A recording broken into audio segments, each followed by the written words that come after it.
제가 성남이라는 데를 이제 초등학교 마치고 이사를 가서 공장을 다녔는데 제가 특이한 현상을 발견했어요.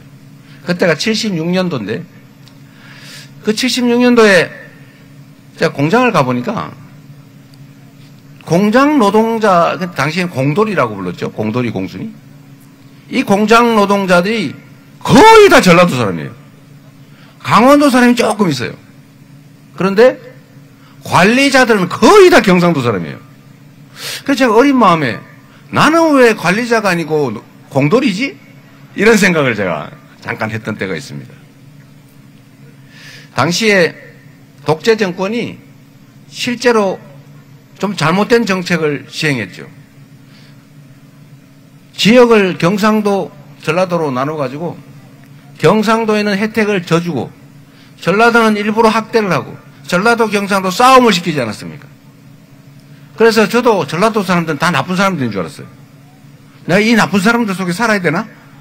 전라도 사람들은 뭐 거짓말도 잘하고 뒤통수도 잘 치고 뭐 그런다는데 이런 얘기를 하도 많이 들어가지고 똑같은 입장에 처해 있는 이 경상도 출신의 공돌이가 그런 생각을 했으니 다른 사람들은 오죽했겠습니까? 그런데 여러분, 그때는 경상도 인구가 많고 전라도 인구는 적고 그러다 보니까 경상도를 집중적으로 지원하면서 분할을 해가지고 소위 분할 지배 전략을 했죠. 저쪽이 미워해도 이쪽이 지지하면 권력을 유지할 수 있어요. 나쁜 짓이었죠. 그래서 지역 감정이 생겼잖아요. 그런데 지금은 또 어떻게 됐냐? 지금은 경상도라고 혜택 주는 게 없죠, 여러분. 경상도라고 특별히 더 주는 거 있어요? 제가 보니까 경상도나 저 전라도, 광주나 뭐 전남이나 전북이나 다를 바가 없어요. 지방이라서 똑같이 수도권 집중에 따른 피해를 입고 있더라고요. 그런데도 왜 그 당시의 정치 구조는 계속 유지되고 있을까?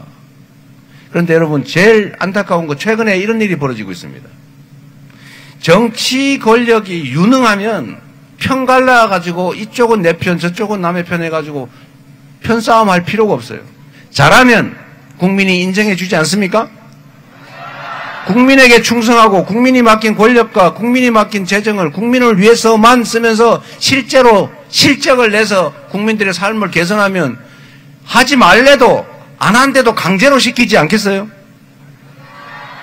실력이 있고 충직한 정치인, 정치 집단은 편을 먹어서 우리 같은 색깔이지, 우리 고향이 같지 이런 얘기할 필요가 사실 없는 거죠. 실력이 있으면 인정받을 수 있습니다. 그런데 실력이 없는 집단이 꼭 색깔 따지고 남자, 여자 편가르고 노인, 젊은이 편가르고 장애인, 비장애인 편가르고 정규직, 비정규직 편가르고 이렇게 편갈라가지고 이쪽은 내 편, 저쪽은 저 편 싸움시킨 다음에 어쩔 수 없이 저쪽이 미워서 우리 쪽 마음에 안 들어도 우리 쪽을 찍게 하는 이런 저질 정치가 다시 부활을 했습니다, 여러분. 지금 대한민국이 얼마나 어렵습니까? 그러나 대한민국 국민은 또 얼마나 위대합니까? 이 소수의 기득권자들이 만들었던 온갖 국가적 위기를 언제나 우리 국민들께서 이겨내왔죠.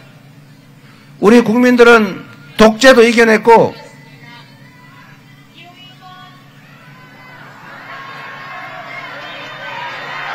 잠깐 들어주시죠. 네.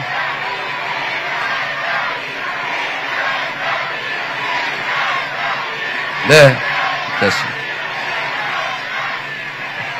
저는 유세차 타고 지나가다가 상대방이 유세하고 있으면 끄고 지나갔는데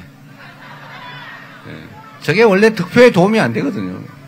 위에 주는 게 훨씬 더 득이 된다. 아직 모르시는 것 같은데 곧 알게 되겠죠. 하여튼 뭘 까먹어 버렸네. 여러분 다시 시작해서 실제로 유능하고 충직하면 그렇게 편가를 필요가 없는데 능력도 없고 충직하지도 않으니까 그런데 권력은 유지하고 싶으니까 그 나쁜 습관 국민을 편갈라서 증오하게 하고 혐오하게 하고 싫지만 어쩔 수 없이 저놈이 더 미우니까 이쪽을 찍자 이렇게 정치를 하면 나라가 발전하겠습니까? 지금이 그 경향이 가장 심해졌어요. 분열의 정치. 이 분열의 정치를 이겨내야 됩니다. 우리 국민들은 독재를 이겨냈을 뿐만 아니라 IMF도 사실 모든 사람들이 그런 경제위기에 처하면 금 사모으잖아요. 그런데 우리는 금을 집에 있는 거 다 내놓았지 않습니까? 그걸 보고 전 세계인들이 야, 대한민국이 지금은 위기지만 저 동네는 반드시 살아나겠네. 저렇게 이타적이고 공리적이고 사회적인 국민들이 어디 있냐. 그래서 한국 믿고 투자한 겁니다. 돈 빌려준 거예요. 그래서 IMF를 쉽게 극복했죠. 빨리. 그리고 민주주의도 회복했을 뿐만 아니라 박근혜 정권의 그 무능함과 국정농단도 우리가 촛불을 들어서 결국은 평화혁명으로 이겨냈지 않습니까? 그리고 박근혜는 총은 들지 않았죠. 좀 무능하고 주변 사람들이 사고를 심하게 친 책임을 진 거죠. 그런데 직전 이 윤석열 정권은 생각해 보십시오, 여러분. 국민이 맡긴 총칼로 국민을 지키라고 했더니 국민에게 총구를 들이댔어요. 주인을 살해하겠다고 협박한 거 아닙니까? 이게 심부름꾼 일꾼의 대리인의 자격이 있는 것입니까? 그러나 여러분, 우리 위대한 대한민국 국민들은 맨손으로 장갑차를 맞고 자동소총 총구를 부여잡고 결국은 그들의 그 내란 군사 쿠데타를 진압했습니다.